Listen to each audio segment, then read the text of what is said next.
Para ulama, sepuh bini sepuh yang saya muliakan, tokoh-tokoh masyarakat dan orang-orang yang kami muliakan, dan juga yayasan serta takmir Masjid Darut Taqwa, juga para jamaah sekalian yang dimuliakan Allah, para pemirsa dimanapun antum berada, a'azakumullah, yang insyaallah senantiasa dimuliakan oleh Allah Subhanahu wa taala. Kita bersyukur kehadirat Allah jamaah sekalian di hampir pertengahan bulan Muharram ini, di tahun baru 1444 Hijriah ini. Setelah saya tidak sempat ngaji dengan panjenengan, kita mulai pagi hari ini, subuh kali ini, kajian hadis kita Subulus Salam, syarah dari kitab Bulughul Maram. Mudah-mudahan kajian demi kajian yang kita lakukan ini disertai dengan sholat jamaah subuh kita senantiasa mendapat barakah Allah, mendapat rahmat Allah, dan menjadi wasilah dimudahkan segala urusan kita oleh Allah, dicukupi rezeki kita oleh Allah, dan diberikan bahagia maslahah fid din wad dunya wal akhirah. Amin ya rabbal alamin. Salawat ma'assalam kita aturkan kepada Nabi Agung Muhammad sallallahu alaihi wasallam. Bismillahirrahmanirrahim. Hadis, tidak tahu ini sampai mana ini, pokoknya saya kemarin kalau nggak salah tentang kurban ya. Ini ada bab tentang babul aqiqah. Nah ini kalau kurban kan waktu-waktu tertentu ya, di bulan Dzulhijjah, terutama di tanggal 10 sampai tanggal 13. Tapi kalau tentang aqiqah ini tentu kapan saja, di mana kita diberikan karunia oleh Allah seorang anak ya, putra maupun putri yang baru dilahirkan. Nah, ini insya Allah babul aqiqah ini sangat bermanfaat untuk kita. Bismillah. Al-aqiqah hiya adz-dzabihatul lati tudbahu lil maulud. Jadi aqiqah itu adalah sebuah sebutan untuk binatang yang disembelih terkait dengan bayi yang dilahirkan. Wa aslul aqi asyaqqu wal qat'u. Aqiqah itu dari bahasa al-aqqu yang artinya asyaqqu wal qat'u, membelah atau memotong. Kenapa? Karena memotong leher binatang ternak yang kita sembelih untuk bayi yang kita aqiqah. Wa qila lidz-dzabihah aqiqatun li'annahu yashukku halqaha. Aqiqah juga sebutan bagi bayi yang diaqiqahi itu kemudian dicukur rambutnya. Aqiqah itu adalah dicukur rambutnya ya, bayi yang baru dilahirkan itu. Lisya'ril ladzi yakhruju ala ra'sil maulud min batni ummi. Jadi bayi yang baru lahir itu kan membawa rambut dari rahim ibunya, ya kan? Itu disunnahkan, dianjurkan dipotong bersih. Di bahasa jenengan digundul ya, dibersihkan. Maka orang yang haji umroh itu tahallulnya itu dianjurkan untuk potong gundul. Kenapa? Karena mungkin rambut-rambut sebelumnya kalau terkait dengan bayi yang dilahirkan itu, karena di dalam rahim ibu itu kan tercampur berbagai macam. Mungkin ada kotoran-kotoran baik yang bersifat lafziyah, jismiyah, zohiriyah maupun maknawiyah. Ya, itu kemudian dibersihkan. Ya, membersihkannya sambil kita ritual melakukan ibadah aqiqah. Ya, ini. Untuk itu Imam Az-Zamakhsyari ini wa ja'alahu Az-Zamakhsyari aslan wasyatul madbuhah mustaqqatun minhu. Oleh karena itu Imam Az-Zamakhsyari ini dari beberapa hadis yang akan kita baca ini menjadikan sebagai hujjah, menjadikan sebagai dalil dianjurkannya perintah aqiqah.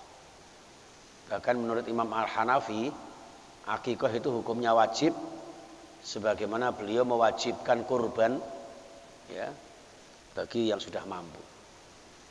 Itu seperti itu, karena aqiqah itu mirip dengan kurban. Maka berdasarkan hadis Rasulullah ya, Imam Abu Hanifah bersandar kepada hadis tersebut, ya, bahwa man kana lahu sa'atun falam yudhi fala yuqarribanna musallana. Orang yang punya kemampuan tapi tidak berkorban, maka tidak boleh mendekati tempat sholatnya Rasulullah. Sahih. Kemudian surah Al-Kautsar, fasholli li rabbika wanhar. Wanhar itu kalimat perintah. Al-amru lil wujub. Perintah itu menunjukkan suatu kewajiban. Ini yang dijadikan dasar oleh Imam Abu Hanifah. Namun imam-imam yang lain, terutama Imam Syafi'i, menyampaikan bahwa kurban maupun akikah hukumnya sunnah muakkadah, sunnah yang diistimewakan.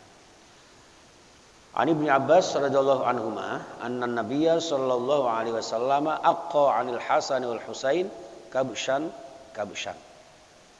Bahwasanya Rasulullah sallallahu alaihi wasallam mengakikoi cucunya Hasan dan Husain masing-masing satu kambing. Ya, satu domba. Hadis ini juga menggambarkan bahwa panjenengan yang tidak memiliki 2 ekor kambing untuk anak laki-laki, maka boleh 1 ekor kambing. Atau 2 ekor kambing, ya, di mana 2 ekor kambing itu tidak harus berjenis kelamin jantan. Boleh betina. Tapi dianjurkan sunnahnya adalah jantan. Kenapa? Karena betina bisa jadi untuk berkembang biak untuk selanjutnya. Rawahu Abu Dawud wa sahhahahu Ibnu Khuzaimah. Sahih. Begitu juga hadis dalam redaksi yang lain dari sanad Anas bin Malik. Jadi Ibnu Abbas dan Anas bin Malik ini sama-sama meriwayatkan hadis tentang bagaimana akikahnya Rasulullah terhadap cucunda tercinta Hasan dan Husain. Wa an Aisyah radhiyallahu anha, dari Aisyah anna Rasulullah sallallahu alaihi wasallam amarahum ayyaqqa 'anil hulami syatani mukafiatani wa 'anil jariyah syatun. Rawahu Tirmizi wa sahhaha. Jadi Rasulullah sallallahu alaihi wasallam memerintahkan para sahabat kaum muslimin ayyaqqa 'anil hulam, untuk mengakikoi anak laki-laki syatani mukafiatani, dengan 2 ekor kambing yang sesuai, yang sudah cukup umur, yang memenuhi syarat. Wa anil jariyah, dan dari anak perempuan syatun, cukup 1 ekor kambing. Ini saya kira sudah umum ini ya. Itu jamaah sekalian. Kenapa kita harus diakikoi? Di sini hadis yang terakhir, wa an Samurah radhiyallahu anna Rasulullah sallallahu alaihi wasallam qala, dawuh sapa Rasulullah, kullu gulam murtahanun bi aqiqati. Kenapa kita harus mengakikoi anak kita? Karena anak kita ini pada hakikatnya tergadai. Jadi kullu gulam murtahanun, setiap bayi yang dilahirkan itu tergadai. Panjenengan tahu ya barang gadean itu. Koyoke memiliki tapi tidak bisa memanfaatkan. Ngapunten, saya punya sepeda motor, ya, tak gadekan sama Ustadz Khalis. Ketoknya saya punya sepeda motor, ya, tapi tidak bisa punya hak pakai. Kenapa? Karena saya gadekan ke beliau. Itulah. Jadi analoginya anak kita yang dilahirkan itu tergadai. Karena suatu yang tergadai kadang-kadang menimbulkan satu penyakit, kadang-kadang juga dituturi sulit, ya, atau kadang-kadang anak kita itu tidak sesuai dengan harapan kita. Itu bisa jadi salah satu faktornya adalah mungkin masih tergadai. Koyoke duwe anak tapi anaknya masih belum ada hak sepenuhnya di hadapan Allah Subhanahu wa taala. Bi aqiqatihi, nah ditebus dengan akikahnya. Jadi supaya punya hak milik sepenuhnya dalam arti gulawentah ngajar mentarbiyah anak-anak kita, maka hendaknya diakikahi. Tuzbahu anhu yaumas sabi'i, dianjurkan disembelih 7 hari setelah kelahirannya. niku dianjurkan. Kemudian wa yuhlaku wa yusamma, sambil diakikoi itu dipotong rambutnya dan diberi nama. Jadi itu sunnahnya. Dicukur rambutnya, diberi nama bersamaan dengan diakikoi 7 hari setelah kelahirannya. Dan cuman adate kula jenengan kadang-kadang wong Jawa niku kan di napa nggih, dibareng-barengke. Wis engko ae nek wayah sunate pisan. Ya, atau bahkan malah kadang nikahnya ya Mas ya. Pas waktu nikahnya itu saya sering mendapat undangan itu, walimatul urus sekaligus akikoh mantennya. Jadi wis gerang iku wis diakikoi. Alasannya apa? Karena ketika masih bayi orang tuanya belum mampu, atau mungkin secara hukum belum sampai kepada mereka. Boleh enggak? Boleh. Ya, boleh saja.